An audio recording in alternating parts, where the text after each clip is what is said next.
Kita bakal bahas kupas tuntas sampai ke dagingnya tentang cara memulai bisnis vending machine. Pasti banyak banget kan yang nanyain tentang siapa aja sih yang bisa mulai bisnis vending machine.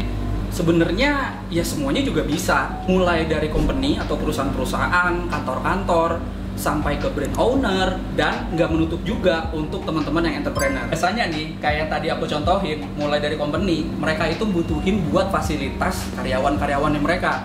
Dan kalau misalkan untuk yang brand owner, nah ini lebih unik. Mereka biasanya gunain buat brand activation atau enggak launching produk baru. Nah kalau untuk teman-teman entrepreneurs, mereka itu suka banget buat jadiin passive income atau enggak sebagai retirement plan. Selanjutnya, apa aja sih yang harus disiapin kalau misalkan mau mulai bisnis vending? Kalau dari kita sih, ya kita ada 3 kriteria. Dari yang paling pertama, itu tentang lokasinya terlebih dahulu. Lokasinya ada di mana? Dan yang kedua, itu adalah tentang dana. Kira-kira teman-teman cocoknya itu pakai vending machine kita yang mana? Dan yang terakhir, pastinya dong, produk apa aja yang bakalan masuk ke dalam vending machine. Yuk kita bahas ketiga hal yang tadi udah aku sebutin. Dari yang paling pertama, untuk lokasi. Kira-kira udah kebayang belum kalau misalkan lokasinya ada di mana? Atau lokasinya apa? Kayak mungkin bisa di sekolah, bisa di rumah sakit, atau di public space seperti di stasiun kereta, atau di bandara, dan yang terakhir atau enggak di perkantoran. Karena dari kriteria pertama ini pasti nanti bakal nyambung nih ke kriteria nomor 3, yaitu tentang produk. Kalau misalkan teman-teman nih mau jualan produk susu, itu kan bisa aja jualannya di sekolah, atau enggak mungkin bisa jadi jualannya di rumah sakit. Itu pasti jadi jauh lebih maksimal.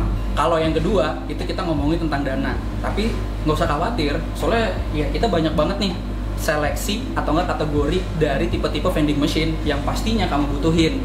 Jadi bisa dicocokin sama dana yang udah kamu siapin. Yang ketiga, itu adalah produk. Kalau misalkan kamu udah tahu produk apa aja yang masuk ke dalam vending, dari situ udah bisa tahu nih kapasitasnya dan juga tipe vending machine apa yang cocok. Tapi kalau misalkan ternyata dari ketiga hal itu kamu ada yang nggak punya, tenang aja. Kalau dari yang pertama tentang lokasi, kita udah ada lokasi-lokasi yang sering banget menghubungi kita dan bisa kita referralin atau kita share.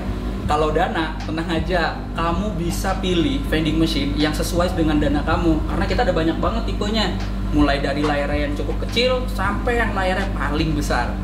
Dan yang terakhir, itu terkait dengan produk. Kalau kamu nggak ada produk, no worry. Kita ada tim retail yang siap buat support produk kamu di dalam vending machine. Itu dia tips atau langkah awal untuk kamu bisa mulai bisnis vending machine.